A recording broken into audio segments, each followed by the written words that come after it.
Hi, Abraham. First of all, I want to thank you very, very much for your teachings. I've been exposed to them for 2 years, and I'm just blown away by the brilliance and the insight that you have, and thank you for sharing that with me.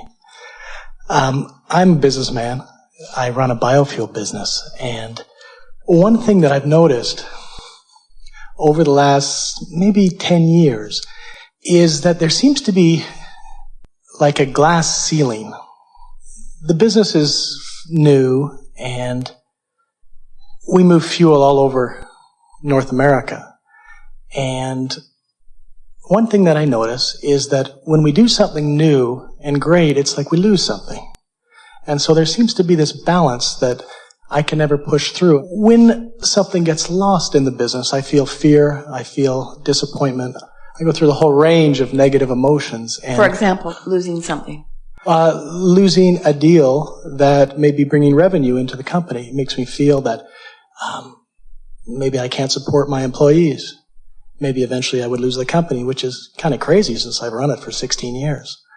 And yet I still get those thoughts. Well, no one likes to see evidence of things going opposite of the way you want them to go. In other words, you will never be able to look at something that you don't want and feel positive emotion. But the tendency is to then believe that, well, if I can't look at something that I don't want without feeling negative emotion, then somehow I have to control the conditions so that there aren't any things that I don't want to look at. And we say, or you could just not look at it. You say, oh, that's novel. Just not look at it, and I would feel better if I just don't look at it. We say, yes, you would feel better if you just don't look at what's opposite of what you want. And then people say, well, shouldn't I face reality? Don't I have some responsibility to look at what I want as well at what I don't want? And we say, well, it is the synthesizing process that helps you to determine what you want. But once you've given birth to your idea of what you want, the source energy part of you gives its undivided attention toward what is wanted and never turns and looks at what is not wanted. So it's logical that when you do turn and look at the opposite of what you want, that you would feel negative emotion. That's your guidance saying, look over here instead. Let's talk about something specific. Lay your question out again, too, if you would. It seems to me that there's a balance in the business, a ceiling that I can't push through. It's when something's gained, something's lost. I mean, the business does well. I do well. I'm trying to cultivate abundance in every aspect of my life, but since I'm a businessman, most of what I think about gets manifested in the business world. I'd like to know what I'm doing to make it seem in my life as if when I'm about to achieve something, it may fall apart. We'll be moving biofuel in New York State, a beautiful deal, and all of a sudden something will happen and it will stop. And then again, then something amazing will happen and something new will grow up. But I want to build something amazing. I want to build something fantastic in an industry that's growing, and I can't do that without cultivating the abundance, meaning financial abundance, in the business so I can hire the brilliant people so that I can build something truly amazing. And I feel a bit stuck. As we listen to you, and as we ask you to tell the story again and again, and each time you tell it, you talk optimistically and pessimistically. You talk about things going well, and you talk about things not going well. And we want you to begin to notice that there is an absolute correlation between the way you see it and the way it unfolds. And so we could pronounce to you, and you would know it without our pronouncement, that you are more optimistic than you are pessimistic, and that you are more expecting it to go well than you're expecting it not to go well, and that's the reason it's going that way. But it feels to you that it could tip either way, and the reason that it could tip either way is because you have quite a few active thoughts of what you want, and you have quite a few active thoughts of what you don't want. And we know it's the argument that we get from almost all of our human friends who say, but Abraham, I'm here facing the reality of my life experience, and it's hard not to have knee-jerk responses to reality. And we say, we know it's hard not to have knee-jerk knee-jerk responses. Our message, the one that we've been speaking all day here today and beyond, is about letting your knee-jerk responses just start leaning in a slightly more positive way than a slightly negative way. In other words, you cannot single-handedly change the whole industry relative to fuel. There are a lot of people who have much to gain by keeping things the way they are, but there has never been a time on this planet ever where the energy was stronger in asking for alternative resources. Now, if you were to say, well, are 90% of them on my side? We would say no. If you say, well, are at least half of them pulling in this direction? We say, it might be that. It doesn't matter how many there are. All of the people around the world that are becoming aware of the discomfort of their expectation and need for all of that foreign oil, all of that is causing desire that is shooting out of them like rockets, that is blending over there in vibrational escrow with what you've got going on. In other words, this is a very good time to be in the business that you are in. And so what we're wanting you to begin acknowledging is that if there was ever a time for your expectation to begin paying off, now is that time. Humans have this thing going on, and sometimes you describe it as waiting for the other shoe to drop. And it goes something like, do I dare expect something truly wonderful to happen for me? Do I dare be so bold as to coax myself up into powerful expectations when my past experience has shown me that another shoe is going to drop and that I'm going to be disappointed? And we say, it's the whole point of everything that we teach. We so want you to understand that the things that actualize around you, in terms of people, in terms of employees, in terms of sales, in terms of economics, in terms of the personal economics of your business, or even the greater economics of your nation or the global economy. All of those things are revolving around the direction of your thought and only the direction of your thought.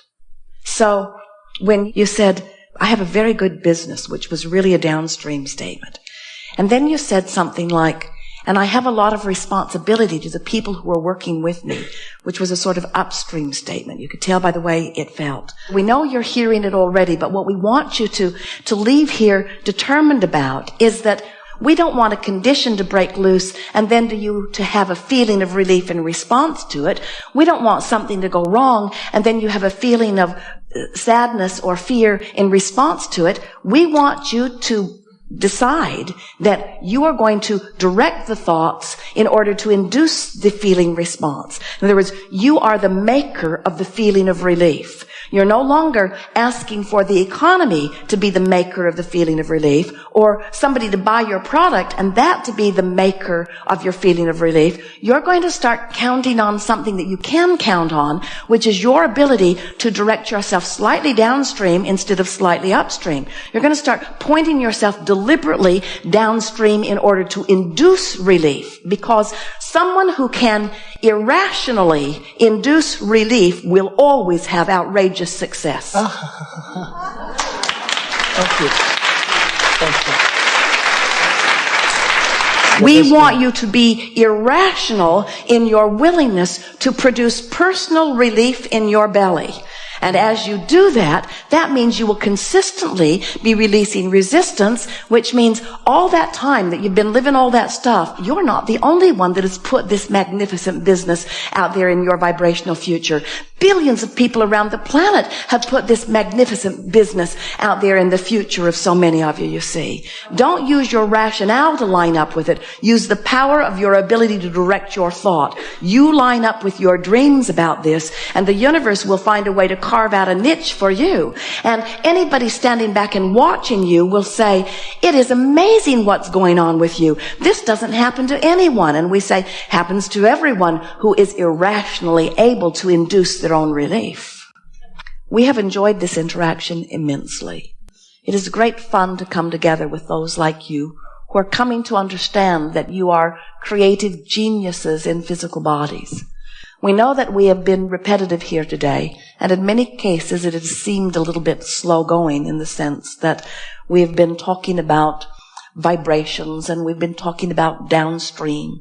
But we are wanting you to understand that life is not supposed to be a struggle. It is supposed to be an opportunity for expansion.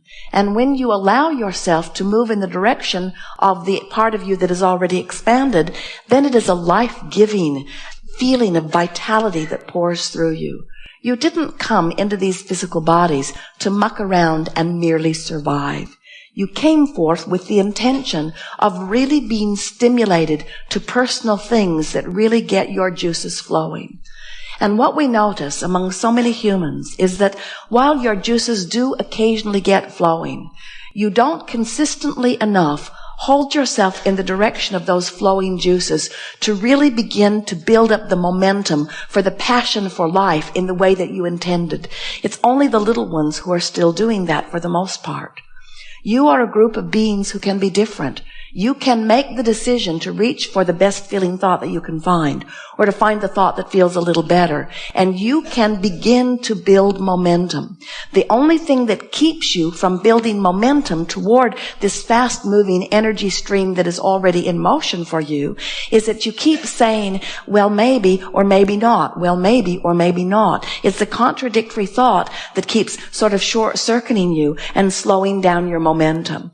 And it isn't very much fun. Jerry tells the story of wanting to help someone get their car started and pushing them from behind. And even though there was a sort of level ground and he should have been able to help them get it going, in their confusion about what was going on, he'd push for a little bit and he'd push for a little bit and he'd say, now at the perfect moment, let up on the clutch and off you'll get going. But they would put their foot on the brake or they would clutch at the wrong moment. And so it was just a stop and start sort of experience for them and for him.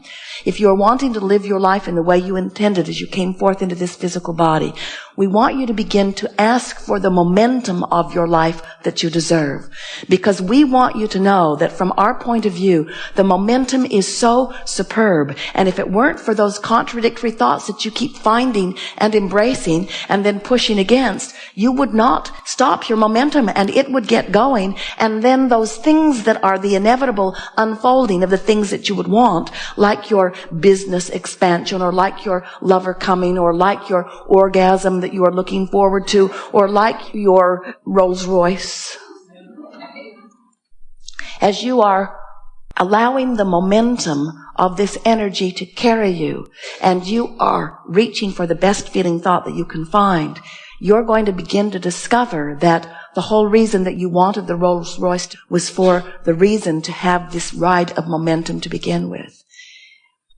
We don't know of anything that any of you want, whether it's a material object or a state of being or a relationship or a condition. There is nothing that any of you want for any other reason than that you believe that in the having of it, you would feel better. You didn't come forth just to feel a little better. You came forth as vivacious, eager, worthy-feeling beings who looked forward to the opportunity of being exposed to life experiences so that new ideas could emerge from you.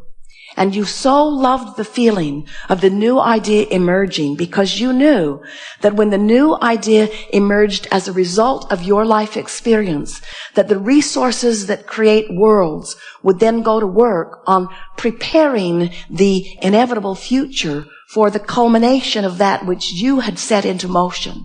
And as creative geniuses, you so loved that feeling of creation that you said, bring on the contrast, because the contrast will give birth to the new idea.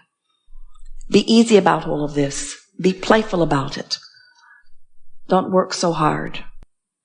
And say to yourself on a pretty regular basis, I am where I am, and where I am is just fine. And if you will make an effort to make peace with where you are, there is nothing that we have ever seen in human experience that is more conducive to the beginning and the maintaining of momentum than making peace with where you are. There is great love here for you. And as always, we remain eternally and joyfully incomplete.